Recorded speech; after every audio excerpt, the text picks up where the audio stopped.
generasi sekarang itu memang kekurangannya adalah bagaimana cara komunikasinya. Nah, karena memang kalau pinter pasti ya mungkin yang di Bobasnya juga banyak pinter-pinter banget. Mungkin ada yang lebih jago daripada kita. Tapi komunikasi itu tidak bisa dari hanya pelajaran semata, tapi dari apa? Pengalaman, pekerjaan, lingkungan. Work balance itu memang benar-benar harus dijaga ya. Memang jangan kerja juga, jangan juga terlalu main-main juga. Tapi sekarang disalahartikan. Work balance itu lebih ke, ini nggak bagus nih pekerjaannya, toksik nih atau apa, terus langsung resign. Ya jangan seperti itu juga. Kinerja tidak perlu dia keluar-keluar. Ini beli kinerja segala macam, letakin di depan aja tuh. Anak kecil datang, papa, mama, beli kinerja. Mungkin biasa beli satu ya. Besok lagi papa mama beli lagi 2. Besok lagi beli apa? Bapak mama beli lagi. Pinter ya. Bayangin aja ada Indomaret kalau dalam satu hari itu ada 10 anak membeli Indomaret, membeli kinerja Indomaret. Dalam sebulan dia bisa dapat 100 sampai 200 transaksi. Kalikan dengan harganya. Terjadi impulse buying secara tidak sengaja.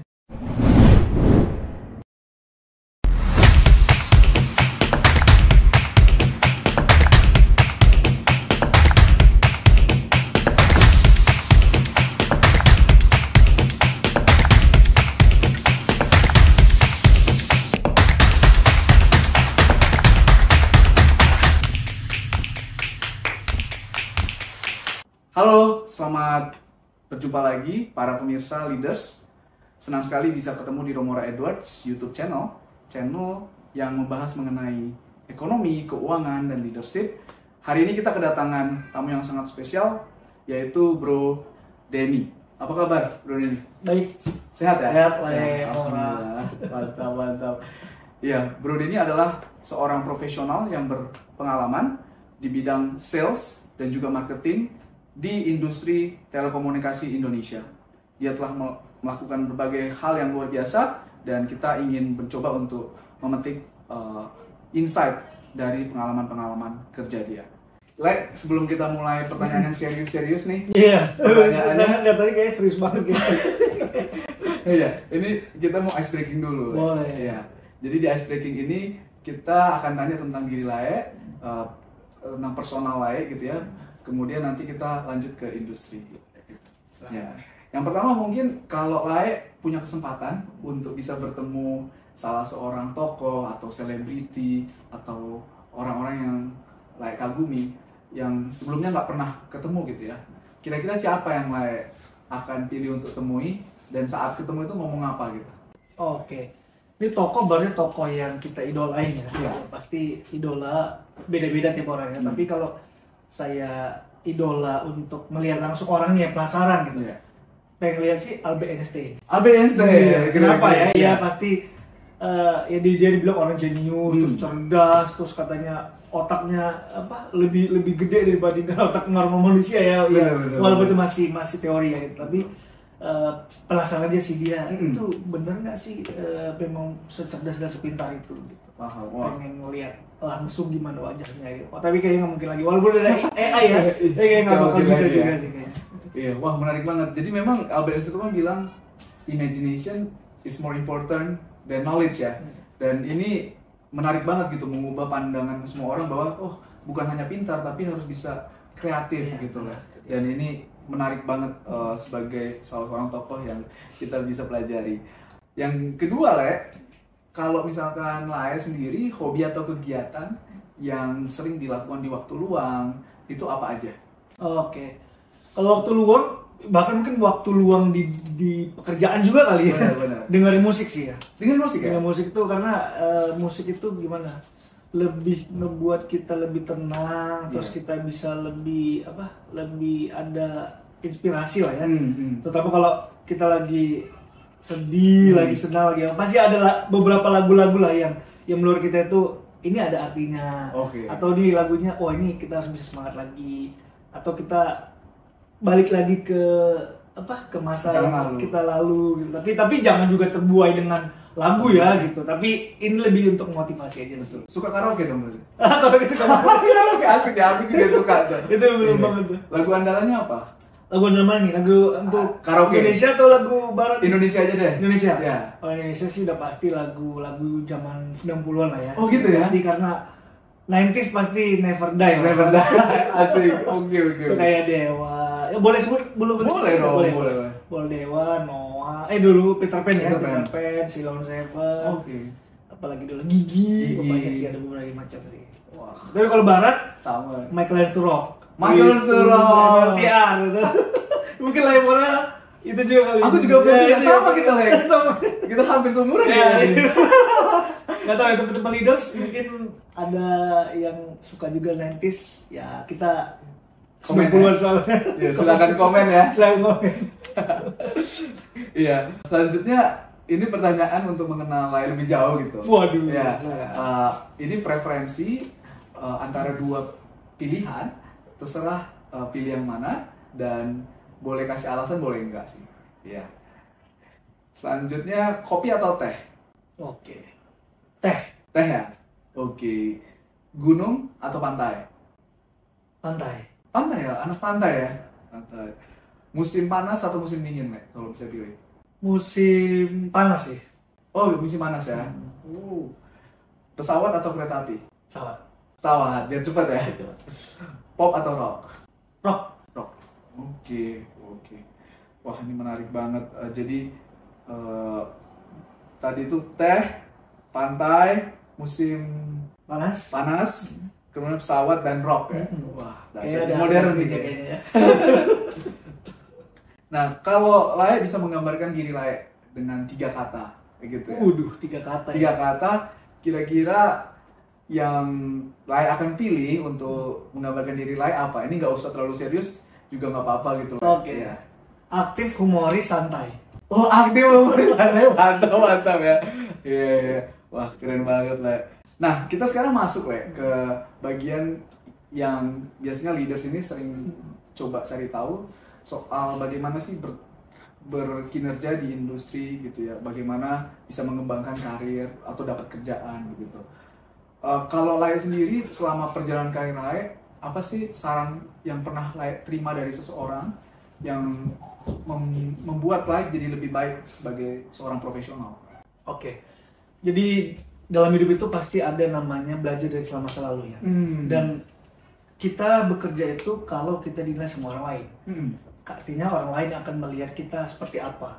Nah, tapi juga jangan jadikan ketika kita dikritik, kita juga jadi malah membatasi diri, tidak. Nah, jadi kalau saya pelajarannya adalah kita dikritik orang lain, kita perbaikin, tapi kita tanya di mana kesalahannya. Dan kita coba rubah di situ. Walaupun sebenarnya karakter tidak bisa dirubah, tapi karakter bisa diminimalisir lah. Yang tadi mungkin kita anti kritik, ya mungkin kita, ternyata kritiknya boleh seperti ini. Tapi mungkin pemilihan kata kali ya, pemilihan kata juga penting banget dalam komunikasi, karena kan ya manusia pasti tidak mau dikritik. Manusia itu pasti suka dipuji. Tapi pujian berlebihan juga berbahaya, atau kritik yang berlebihan juga berbahaya. Jadi harus ada pujian juga, tapi kritik juga harus ada. Karena kalau nggak ada kritik, artinya berarti kita sempurna. Sementara manusia tidak ada sempurna kan? Betul. Wah, keren banget. Jadi harus bisa menerima kritik dan juga menerima pujian. Dan tadi seperti yang Lae bilang ya, ketika itu kritik kita nggak usah kecil hati lah ya. Benar. Kita harus menggunakan itu untuk lebih baik lagi. Iya, bisa jadi mungkin kritik itu ternyata akan lebih bagus nantinya sama kita di kehidupan selanjutnya kan. Iya. Tapi kita juga jangan langsung, kita dikritik, berarti kita harus ini dong, harus jangan tampil yang nggak kayak gitu juga. Gitu. Oke, wah menarik banget Lae. Kalau menurut Lae, kalau boleh kasih saran atau tips gitu kepada anak-anak muda nih yang mungkin masih di SMA atau lagi di S1 untuk mereka bisa memilih karir atau mendapatkan karir yang luar biasa seperti Bro Denny, gimana? Ya, jadi ini bukan lebih, saya juga masih sama-sama belajar kita di sini ya. Mungkin sobat leaders juga ada yang lebih expert atau yang lebih hebat daripada saya, tapi di sini kita sharing. Nah, generasi sekarang itu memang kekurangannya adalah bagaimana cara komunikasinya. Nah, karena memang kalau pinter pasti ya mungkin yang dibobasnya juga banyak pinter-pinter banget. Mungkin ada yang lebih jago daripada kita.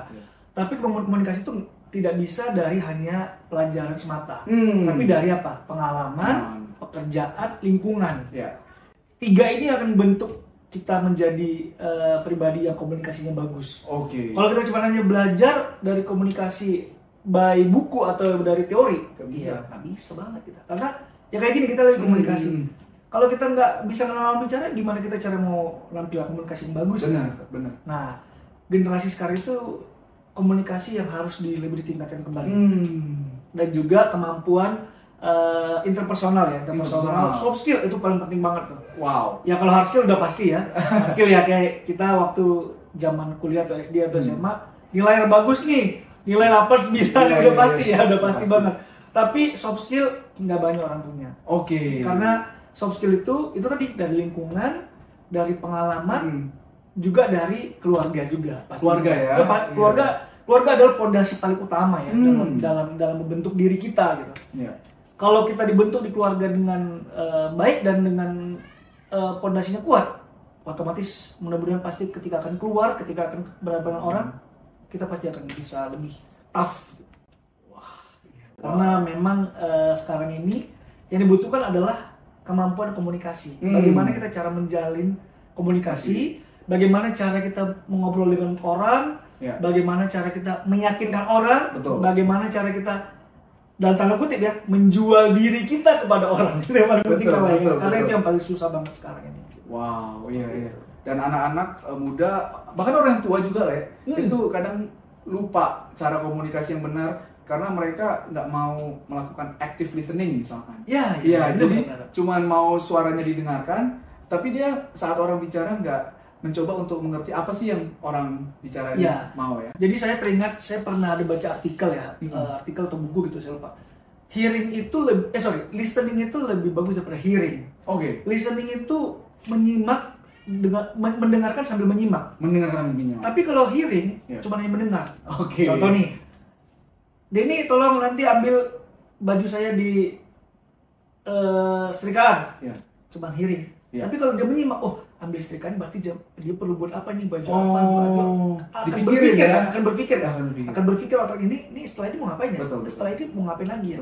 Nah itulah makanya kita perlu listening, jangan sekedar hanya hearing gitu. Nah, jadi itu sangat membantu kita ya pada saat nanti kita komunikasinya juga kepada keluarga, pada orang-orang maupun pada lingkungan sekitar kita atau pekerjaan kita. Wow. Oke Sobat Leaders, kita akan ngobrol-ngobrol langsung lagi dengan Bro Denny. Yang pertama mungkin Lai atau Bro Denny. Panggil Denny aja lah. Lai Denny. Iya, kita punya dalam komunikasi atau lebih luasnya tuh sales dan juga branding gitu ya. Kita mengenal berbagai generasi yang menjadi segmen gitu. Mulai ada generasi baby boomers, kemudian generasi X, kemudian milenium dan juga atau generasi Y ya. Kemudian ada generasi Z itu setelah tahun 1997 sampai 2009. Jadi mereka itu yang kita sebut digital native gitu ya. Kemudian yang terakhir adalah generasi Alpha. Generasi Alpha ini muncul dari tahun 2010. Dari setiap segmen ini mereka punya nilai-nilai yang berbeda gitu ya. Contohnya generasi Z sangat berorientasi pada teknologi, kemudian lingkungan, dan juga berbagai nilai-nilai sosial gitu. Nah, kalau menurut pengalaman Bro Denny, apa sih perbedaan antara setiap generasi ini saat menghadapi dunia kerja gitu? Mungkin Bro Denny bisa melihat teman-teman atau orang di industri ini, kira-kira mereka perbedaannya antar generasi ini seperti apa? Ya itu menarik namanya. Apalagi sekarang udah dibilang Gen Alpha itu belum kedeteksi sekarang seperti apa perilakunya ataupun bagaimana cara berpikirnya. Tapi setiap generasi itu pasti mempunyai kelebihan dan kekurangannya. Nggak juga kita bilang generasi baby boomers itu lebih jelek juga dibandingkan generasi milenial, enggak juga. Atau sebaliknya. Betul. Tapi memang masing-masing generasi itu sesuai dengan zaman ngikutin ya. Iya. Kalau dengan zaman sekarang, kalau kita pakai dengan polanya baby boomers, ya mungkin agak sedikit kelabakan atau sedikit kewalahan mungkin mengejarnya. Tetapi jadi baby boomers juga tidak berarti harus gagal atau salah, enggak. Baby boomers itu mengajarkan kita gimana cara kita tekun, gimana cara kita itu bisa konsisten, gimana cara kita itu bisa lebih apa ya, lebih tough, lebih tanggung jawab segala macamnya. Dibanding sekarang ya generasi milenial atau ya kayak kita generasi milenial ya, kita kan pengen serba cepat, tapi ya kadang tidak mempertimbangkan resiko-resiko yang akan muncul atau yang akan datang ya. Gitu. Nah, jadi kita bisa belajar dari baby boomers. Nilai resiko apa yang bisa kita minimalisir atau nilai kepemimpinan atau nilai moral mana yang bisa kita ambil gitu. Jadi lebih menggabungkan keduanya sih. Untuk menghadapi tantangan kerja sih memang sekarang sangat berat ya, pasti sangat berat. Ya tahulah sekarang ekonomi juga gonjang-ganjing ya, seperti yang bilang Bapak Presiden kita juga kan, ekonomi juga masih tidak menentu ya gitu. Tapi ya itu tidak di ranah kita lah untuk menjawab lebih detail. Tapi untuk di pekerjaan itu yang paling penting tadi balik lagi kita gimana cara berkomunikasi dulu.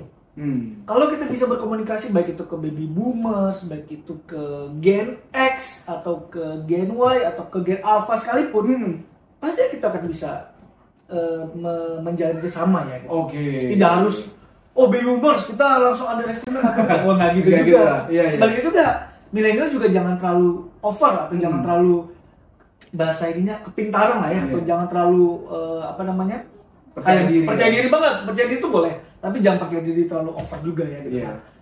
Komunikasi yang sangat perlu. Gimana cara kita meyakinkan, gimana cara kita bukan menerima ya, lebih ke menghargai lah ya, lebih menghargai gitu. Jadi di situ ada terjadi timbal balik ya. Ternyata dia bisa ya, kita ambil ilmunya. Terus baliknya saya juga bisa belajar dari gen milenial gitu. Jadi tidak salah jadi Gen X, Y, jangan juga nanti Gen X atau Gen baby boomers boleh kerja atau ya enggak gitu juga ya, tapi bagaimana cara memperlakukannya dan bagaimana cara kita menghargainya gitu. Seperti itulah ya. Luar biasa. Jadi semua generasi kalau yang saya bisa rangkum tadi punya berbagai kelebihan, dan kelebihannya sebenarnya memperkaya lingkungan kerja gitu ya. Dan tergantung cara kita mendorong potensinya itu agar semakin maksimal dengan cara menghargai tadi ya. Nah, generasi masa kini gitu seperti generasi kita itu seringkali mengeluh soal work-life balance. Menurut Bro Denny, gimana sih harusnya menanggapi work-life balance di zaman yang serba cepat, semuanya bisa dihubungin lewat email, WhatsApp, kemudian juga kita bisa ditelepon kapan aja gitu. Gimana? Jadi work-life balance ini kayaknya lebih cocok untuk di gen Gen Z lah kali ya. Kalau di kita milenial kayaknya belum ada lah ya work-life balance. Jadi sebenarnya balik ke ini sih, work-life balance itu memang benar-benar harus dijaga ya. Memang jangan kerja juga, jangan juga terlalu main-main juga. Tapi sekarang disalahartikan. Work balance itu lebih ke ini nggak bagus nih pekerjaannya, toksik nih atau apa, langsung resign. Ya jangan seperti itu juga gitu. Tapi gimana caranya kita bekerjanya itu lebih lebih menikmati lah ya. Jadi saya juga bisa ngobrol juga. Saya juga pernah punya pengalaman bekerja di lapangan, benar-benar di lapangan banget nih. Gimana langsung berhadapan dengan pelanggan yang sekarang ya puji Tuhannya sudah bisa lebih ke strategik lah ya kalau dari cara bekerjanya. Tapi dari masing-masing pekerjaan nggak ada yang salah gitu loh. Jadi work balance-nya sama aja. Iya, work balance-nya sama aja gitu. Jadi bukan berarti enak di kerja strategik, enggak juga, atau enak juga di lapangan, enggak juga seperti itu. Tapi lebih gimana cara kita menerima pekerjaan itu. Ya bekerja itu haruslah serius. Bekerja itu serius, bekerjanya harus ikhlas, bekerja harus selesai. Kalau itu ya sekarang di Gen Z lah, atau Gen Z atau generasi yang terbaru sekarang, aduh toxic nih, pengen resign, enak banget kayak gini kerjaan, kita disuruh-suruh doang atau apa ya kalau memang kita ada perusahaan sendiri gitu, atau kita bekerja ada kenalan kita yang lain, ya it's okay gitu. Tapi kalau kita masih bekerja sebagai, ya bahasa sekarang itu adalah sebagai budak korporasi, ya bekerjalah dengan serius lah, bekerja dengan sungguh-sungguh gitu. Karena gini, saya selalu nih, kalau saya dulu ketika di lapangan ya, saya selalu kasih tahu ke teman-teman di lapangan gitu ya, anggota tim kita, lebih bagus kalian capek bekerja dibanding kalian capek mencari kerja. Jadi bagus banget ini. Itu dua pendapat yang berbeda banget tuh. Betul. Lebih bagus bekerja dibanding capek mencari kerja. Jadi sekarang coba lihat angka pengangguran tinggi banget. Sekarang perusahaan-perusahaan juga udah mulai mengurangi lah ya dari sisi penerimaan pekerja baru. Ya. Sekarang pekerjaan juga semakin dikurangin biaya-biaya segala macam. Betul. Kalau yang teman-teman udah bekerja sekarang atau teman-teman yang lagi bekerja sekarang, sobat leaders yang lagi bekerja atau yang sedang bekerja tapi di bawah tekanan, ya sama saya juga sering juga ada di bawah tekanan. Pasti semua orang mengalami, ya itu terima aja. Karena dimanapun bekerja nggak ada kerja yang enak, sobat leaders. Namanya juga kerja ya. juga kerja. Siap. Wah, makasih Le Denny, ini menarik banget ya. Nah, jadi tadi di sela-sela capek kerja gitu ya, bagaimana kita tuh bisa meluangkan waktu dengan keluarga, apalagi mungkin beberapa orang yang masih muda juga punya keluarga. Gimana sih resepnya supaya keluarga merasa kita cukup dekat, tapi kerjaan juga selesai? Ya. Jadi ini menarik banget ini. Ini salah satu yang selalu disampaikan oleh orang tua saya, khususnya bapak dan ibu saya. Itu bekerja itu memang harus dan suatu kewajiban, kesungguhan lah ya gitu. Tapi komunikasi dengan keluarga itu penting. Wow. Karena komunikasi itu tidak hanya dalam bentuk kuantitas. Nggak mesti harus juga tiap hari telepon atau WA enggak. Tapi kualitasnya. Jadi kualitas itu perlu tingkatkan. Jadi kita mungkin ngobrol sama orang tua tuh jarang. Ya termasuk saya juga mungkin jarang ya, atau kita tidak seintens seperti dulu ya. Tapi kualitas itu perlu. Ya ada momen tertentu, misalkan pada saat lagi ulang tahun, pada saat hari Minggu, pada saat hari-hari penting atau apa, kualitas dan kualitas wajib. Harus hadir ya. Harus hadir dan harus ada di situ. Ya walaupun pasti beda-beda ya urusannya ya, tapi semaksimal mungkin usahakan harus quality time lah dengan keluarga. Ya kalau kayak yang lain tadi, kalau saya sih ya mungkin sobat leaders juga pasti melakukannya ya. Saya tiap Sabtu Minggu tuh wajib sih ngajak istri sama anak-anak tuh wajib keluar, makan-makan, mau ke mall, mau jalan-jalan segala macam. Kenapa? Supaya memori di anak itu nanti akan tercipta dan dia nanti akan merimain ketika dia dewasa. Oh, saya sama bapak saya waktu pas kecil saya makan, saya jalan, saya ini segala macam, itu akan merimain. Secara nggak sadar tuh itu kan merimain. Karena itu dilakukan juga orang tua saya sama saya dulu gitu. Jadi saya akan teringat apa yang dilakukan sama bapak sama ibu saya. Oh, mereka dulu ngajak saya jalan-jalan, ngajak saya ke mall, ngajak saya ke mana segala. Itu yang akan saya teruskan kembali ke anak saya juga, ke istri juga. Jadi ya bekerja tetap, keluarga ya wajib juga. Jadi harus juga nggak ada yang prioritas, tapi lebih lebih kita bagaimana cara kita menentukan memposisikannya. Nggak bisa juga kita pilih bekerja atau keluarga, nggak bisa. Kalau nggak bekerja ya keluarga mau makan apa? Atau sebaliknya kalau keluarga aja mau makan apa keluarganya? Betul. Jadi itu pilihan yang sulit banget gitu. Kayak ayam sama telur ya, nggak ada yang benar kan gitu. Wow, luar biasa banget ya. Jadi tadi kita belajar ya bahwa menurut Bro Denny yang paling penting adalah memang harus hadir di momen-momen yang terpenting buat keluarga, dan juga bukan hanya hadir tapi harus bisa immerse ya dengan keluarga, punya quality time, mendengarkan, nggak main HP terus gitu ya. Tapi itu kadang-kadang aku juga sama kayak juga sih melakukannya gitu. Tetap main HP ya. Dan ini penting banget teman-teman, karena anak-anak itu nggak bisa kita ajarin setelah dewasa ya. Mereka itu pengalaman masa kecil itu juga matters untuk pembentukan karakter. Benar. Jadi saya dapat ajaran juga tuh dari orang tua sama dari ya kakek ataupun saya ya. Golden time di anak itu, golden age lah kita bilang. Itu sampai dengan usia 7 tahun kalau nggak salah ya. Koreksi mungkin kalau atau ada bilang 6 tahun juga ya. Kalau lebih dari 6 tahun kita nggak bisa membangun bonding yang kuat, nggak bisa kita nerapin memori-memori yang bagus, udah akan susah kita membentuknya kembali. Wow. Nah di situ makanya diperlukan kesabaran, konsistensi, juga harus melakukan pekerjaan berulang itu kan bosan memang ya. Betul. Tapi dengan pekerjaan berulang kita jadi bisa tahu, oh ternyata seperti ini. Kita akan belajar dari waktu ke waktunya kan. Betul. Wow, menarik banget lah. Oke, kita mungkin tadi sudah membahas tentang bagaimana bersikap dan juga mengendalikan waktu kita dengan keluarga maupun di kerjaan. Kita mungkin masuk ke area-area soal sales atau branding.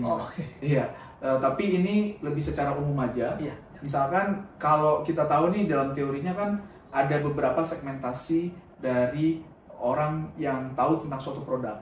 Ada yang tidak tahu sama sekali, ada yang tahu masalahnya tapi nggak tahu solusinya, ada yang tahu solusinya tapi nggak tahu produk mana yang dipilih, begitu. Kemudian ada juga yang tahu produknya tapi dia belum melakukan pembelian gitu. Dan yang terakhir, orang yang sepenuhnya sadar dia ini sangat butuh untuk diyakinkan sekali lagi untuk dia mengambil tindakan bertransaksi dan melakukan eksekusi untuk transaksi itu gitu.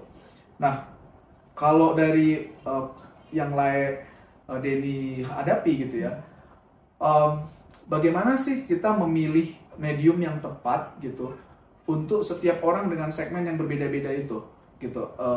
Untuk yang belum tahu produknya harus seperti apa, untuk yang sudah tahu harus seperti apa. Oke. Ini bicara secara umum aja ya, dan ke bahasa hari-hari ya. Coba kalau lain pergi datang ke Indomaret. Indomaret itu kalau ini nggak apa-apa sebut brand kan? Nggak apa-apa. Jadi kita kalau makan Indomaret itu pasti di laci paling depan itu rata-rata pasti makanan anak. Oke. Kinder Joy apa segala betul, macamnya lah ya. betul. Kenapa ditaruh di situ? Karena itu untuk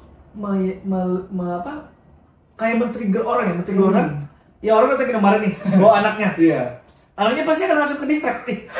Impuls buying terjadi. Impuls buying terjadi, ada transaksi, ada sales yang terjadi. Betul. Nah, betul. jadi tidak ada ilmu pasti dalam sales. Tidak ada juga ilmu pasti dalam marketing. Tapi bagaimana cara mengkombinasikannya. Betul. Nah, kalau kita punya produk, ya kita akan menyesuaikan juga. Kita mau masuk ke market yang mana, kita akan masuk ke segmen yang mana. Betul. Dan kita memposisikan sebagai apa. Nggak akan bisa kita memposisikan diri kita kalau produk yang kita itu sebenarnya nggak untuk di market itu. Oke. Sama seperti contoh tadi nih, Kinder Joy. Kinder Joy tidak perlu dia keluar-keluar. Ini beli Kinder Joy segala macam, letakin di depan aja tuh. Anak kecil datang, papa, mama, beli Kinder Joy. Mungkin biasa beli satu ya. Biasanya lagi papa mama beli lagi 2. Biasanya lagi beli apa? Bapak mama beli lagi. Pinter ya. Bayangin aja ada Indomaret kalau dalam satu hari itu ada 10 anak membeli Indomaret, membeli Kinder Joy Indomaret. Dalam sebulan dia bisa dapat 100 sampai 200 transaksi. Kalikan dengan harganya. Terjadi impuls buying secara tidak sengaja.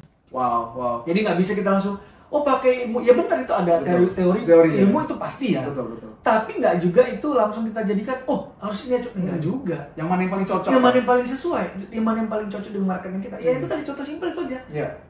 Kinder Joy aja. Benar. Atau coklat deh, coklat. Anak-anak ya pasti tahu ya. Ya kalau anak saya juga ngalamin ya. Waduh ini kenapa ya ini Indomaret selalu di depan. Nggak pernah kita lihat di laci depan itu sampo. Atau beras. Jarang banget kan. Nah, yang diletakkan itu karena anak kecil adalah salah satu faktor untuk men-trigger ya. Jadi orang tua ya misalkan papa mama beli dong ini. Oh ya udah pengen. Iya. Itu as simple as that gitu. Betul. Jadi nggak mesti harus kita gitu. Ya benar itu perlu teori buku segala macam benar. Tapi ya simple aja. Mau kemana marketnya dan kita sebagai apa posisi marketnya. Oke, wah menarik banget ya. Jadi tadi soal Kinder Joy memang jarang sih lihat Kinder Joy itu di rak yang belakang ya. Dia taruh paling depan walaupun mungkin cost-nya lebih tinggi kalau dia bayar ke Indomaret. Tapi itu paling menguntungkan ya dan cocok dengan target dia. Menarik banget.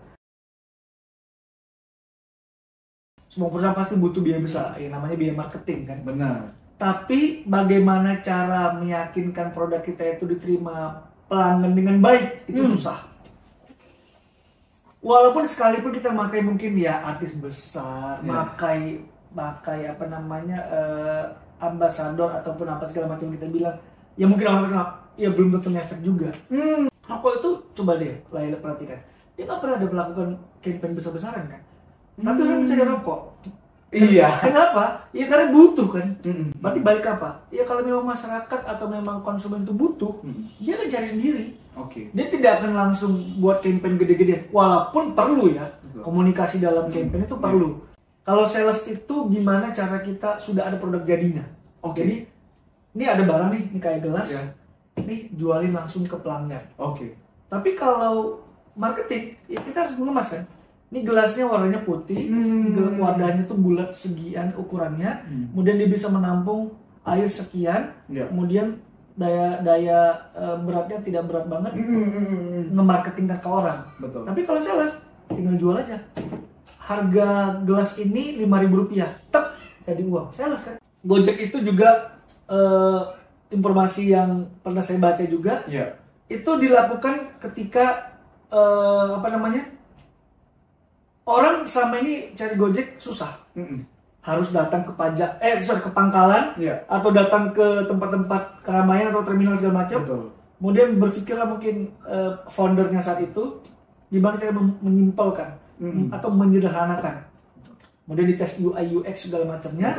Informasinya katanya yang bertrial itu adalah anak kecil. Kenapa anak kecil? Karena anak kecil kan, kalau anak kecil aja bisa mengoperasikan, berarti orang dewasa bisa. Bisa. Gitu ya. Jadi sesimpel itu.